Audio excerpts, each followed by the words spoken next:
Here we are in the great clinic of the outdoors, talking about survival blades. For once the winds died down, it may kick up again. We are looking at a dead tree that's still vertically standing, and you can tell it's dead. Obviously it has no greenery or foliage at the top of it. Also, you can see the bark is dead and it's stripped away. This is the kind of firewood you want to use, especially when it's wet or damp, and that generally is the case in the woods. It's really easy to make a fire now when it's dry in the middle of summer. It's really no big deal at all. However, what I'm going to show you is the methods I always use, whether it's wet, dry, damp, raining, snowing, it doesn't matter.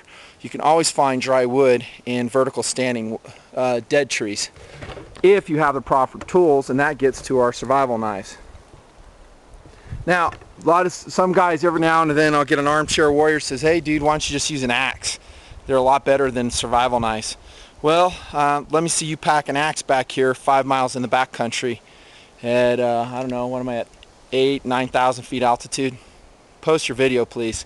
Also, axe is, it takes a lot of effort to use to split wood. It's much more efficient, the method I'm going to show you that I learned in survival school.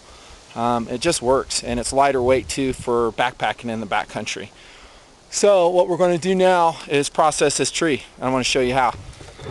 Now, I apologize for the bumpiness. It's kind of hard to get everything squared away on the tripod, so bear with me as I set up. Now, one way you could defell this tree is, of course, to push it over, and it's probably dry enough we could do that, and there's nothing wrong with that. But just for the purposes of demonstration, I'm going to show you my preferred method.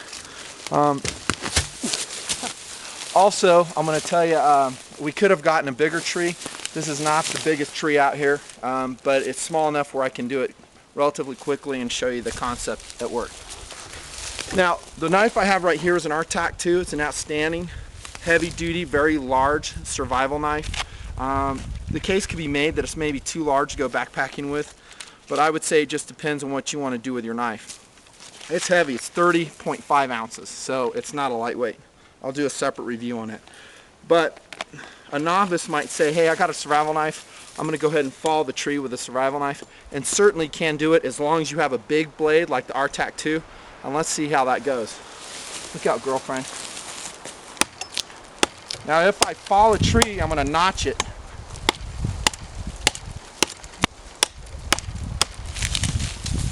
And again, we can see this tree's kind of rotten. I could actually push it over, no problem.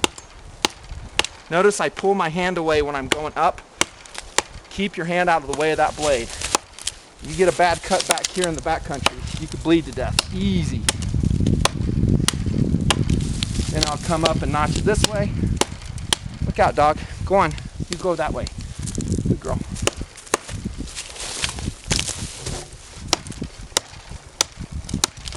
You can see the RTAK II definitely has enough heft where notching it is doable. It's not hard. But the problem is, in a survival situation, you want to minimize the calories we're expending in the out of doors, especially in a survival situation. Maybe not if you're backpacking, but anyways, you can see I can go right through that wood, no problem, with this outstanding knife, the RTAK II. It rocks. However, it's high energy, it takes a lot of calories to do it, and there's a much better way. And that better way is the Sawvivor. I hope I'm in frame. If I'm not, I apologize. The Sawvivor lightweight backpack saw. This is the carry case.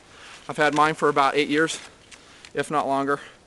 10.2 ounces is what it weighs. This is a much more efficient way of falling your vertical deadwood so you can access dry wood inside. That's what it looks like. Fold your handles out. First take the blade out. The blade stores in the middle of the handle here. Just push it out. I think I have a new blade. I do. I've worn my other one out. I've gone through several. And this is how it attaches. Sharp side down, of course. Then the red tab will tighten it up really tight, get some tension on that blade.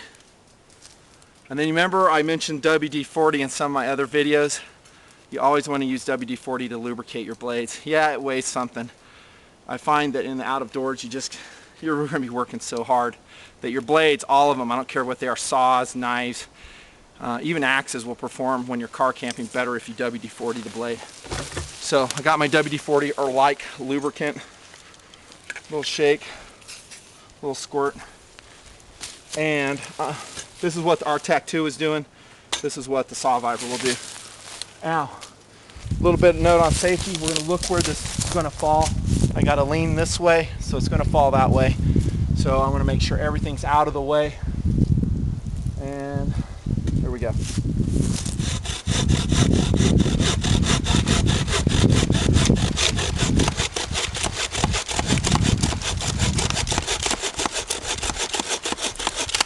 Then as I come near the cut, just like you see on the lumberjacks, I'm going to start putting pressure on there, trying to spread that cut apart so it does not impact the blade. Done. That's a Sawvivor, 10.2 ounces, a much more efficient way of downing wood in the backcountry. More efficient than your big old survival knife, much more efficient than an axe, and I don't care how good you are with an axe. Generally, this will beat it. And you can see the work that it does. Pretty darn good. Now, let me show you just one more cut. I have just a little bit more time. Down we go. Remember, you don't have just one cut, you have all kinds of cuts to do with a Sawvivor.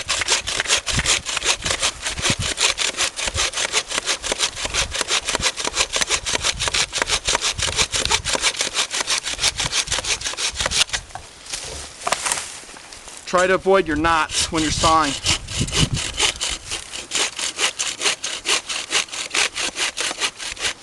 Again, I apologize if I'm out of frame on this. It's hard to see.